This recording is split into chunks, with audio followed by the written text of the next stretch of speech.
In the summer of 1974, a 12-year-old girl was walking her dog through the sun-dappled dunes of Provincetown, Massachusetts, at the very tip of Cape Cod.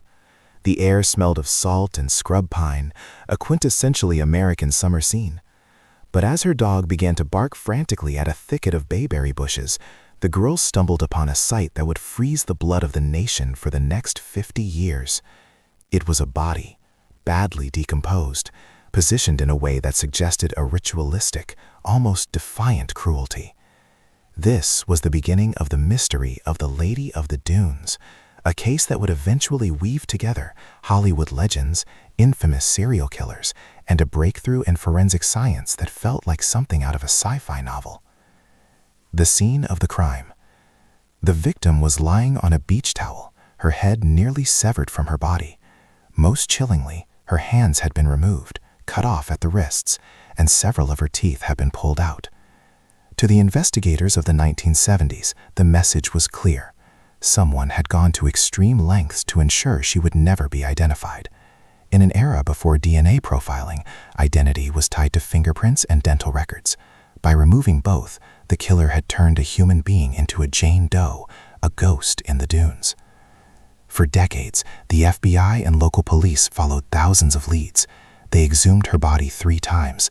They created clay reconstructions of her face. They even looked into the possibility that she was an escaped convict or a high society woman gone missing. But the trail always went cold.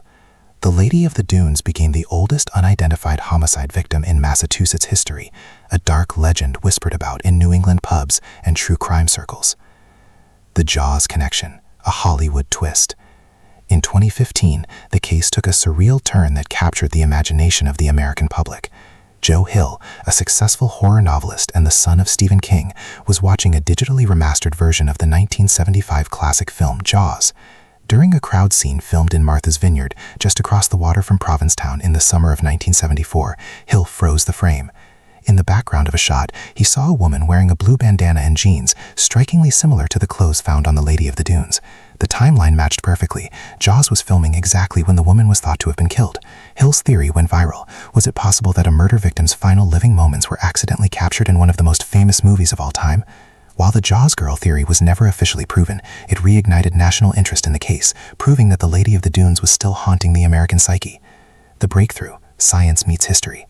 As the years turned into decades, the tools of detection changed. The world moved from fingerprints to DNA, and finally to Investigative Genetic Genealogy, IgG.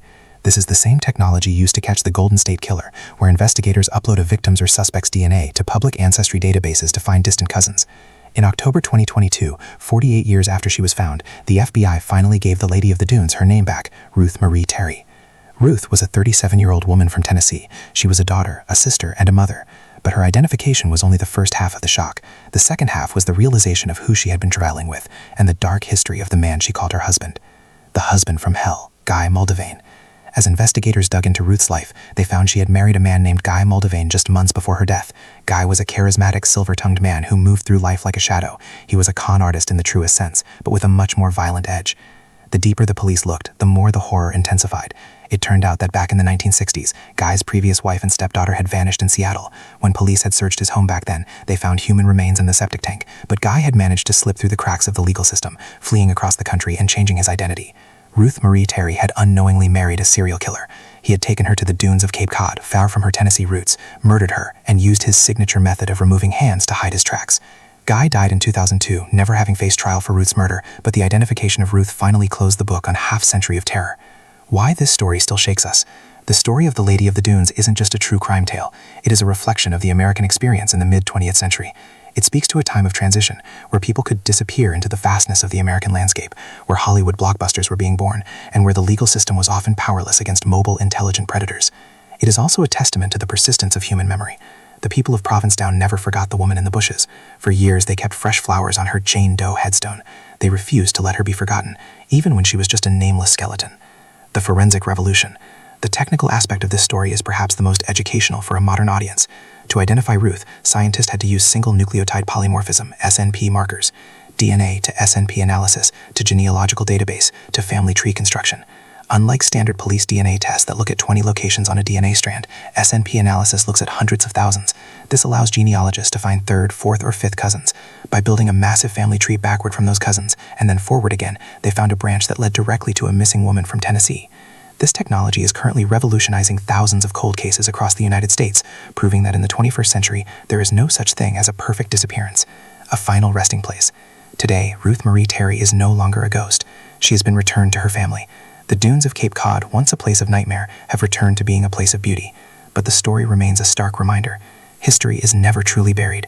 It stays beneath the sand, waiting for the right moment, the right technology, or the right pair of eyes to bring the truth into the light. The mystery of the Lady of the Dunes began with a dog barking in the bushes and ended with a computer algorithm in a lab. It spans the era of Nixon to the era of the iPhone. It is a story of tragedy, a woman who sought love and found a monster, and of a society that refused to stop looking for her name.